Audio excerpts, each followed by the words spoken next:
She Who Awakens by Alina Chamberlain. Book 3. Chapter: The Path to Self-Discovery.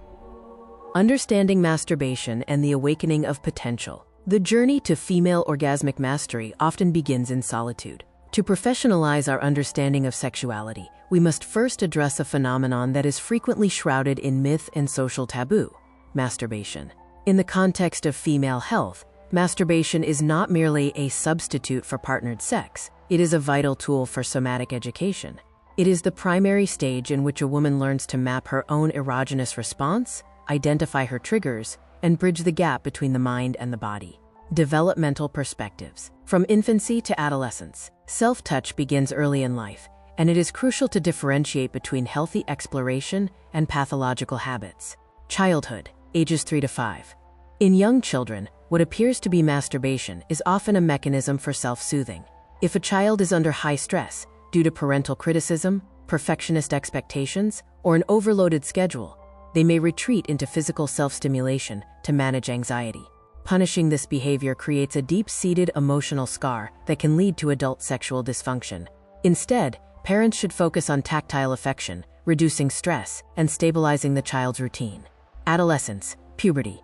During the hormonal surge of the teenage years, sexual tension becomes a physical reality. For both boys and girls, self-stimulation is a natural safety valve for this energy. It is a period where the sexual constitution begins to manifest. It is vital that adults respect the privacy of the maturing child. Using fear-based myths, such as claims that masturbation causes infertility or illness, only increases the adolescent's anxiety, potentially distorting their future relationship with pleasure. The adult function, constitution, and sublimation. For an adult woman, the role of masturbation is largely dictated by her sexual constitution. Strong and average sexual constitution. Women with these constitutional types often have a high biological requirement for release. If partnered sex is not frequent enough to meet their needs, masturbation serves to balance the nervous system and prevent irritability. For a woman with a strong sexual constitution, desire may occur daily, without an outlet. This energy can become a source of internal tension. Weak sexual constitution. Those with a delicate constitution may rarely feel the need for self-stimulation. However, for these women, masturbation is even more important as a form of sexual training. Sublimation. Some individuals never engage in self-touch, often redirecting their sexual energy into work, fitness, or parenting. While this is a functional coping mechanism, it often stems from restrictive upbringing or erotic lethargy.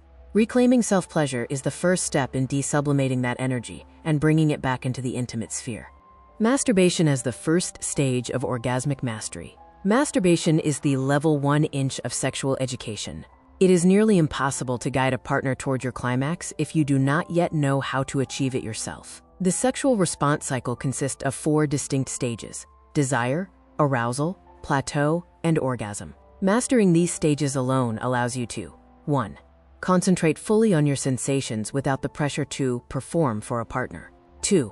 Map the erogenous zones of the vulva and vagina, U-point, G-spot, etc., in a safe laboratory environment. 3. Establish a clear neural bridge between the brain and the pelvic floor. In many developed nations, the right to sexual pleasure is recognized as a fundamental human right. Specialized institutions even provide private spaces for residents to manage their libido. This underscores a professional truth. An orgasm is a biological necessity that resets the nervous system, boosts the immune system, and stabilizes vascular health.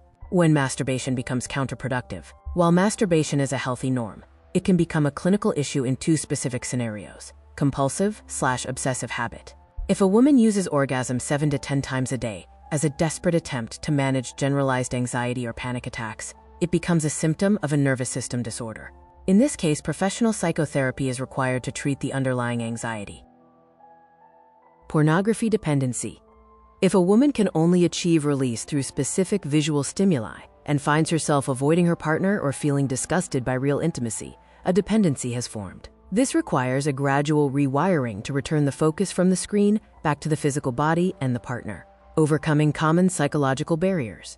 I have a partner, why do I need this? Masturbation is not a sign of a failing relationship. It is a way to maintain your own nervous system's equilibrium, especially if your partner has a different sexual constitution or is currently overloaded with work.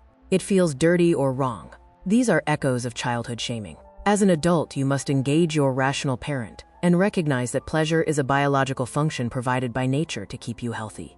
I'm wasting energy. On the contrary, regular self-discovery keeps your sexual engine running. It ensures that when you do engage with your partner, your body is responsive, sensitive, and ready for connection. The foundation of the orgasmic woman. Masturbation is the essential preamble to partnered ecstasy. However, self-touch is only half of the equation. To transition from solo pleasure to partnered orgasm during intercourse, two conditions must be met. 1. You must know the exact map of your climax, learned through masturbation. 2. You must possess strong pelvic floor muscles. Without a toned vaginal canal, the friction of intercourse cannot effectively stimulate the G-spot and the internal legs of the clitoris. Discover the secrets to nurturing your lifestyle and love style at Wish for Love. The electronic version of all chapters from the full book, She Who Awakens by Alina Chamberlain, can be found at wishforlove.org.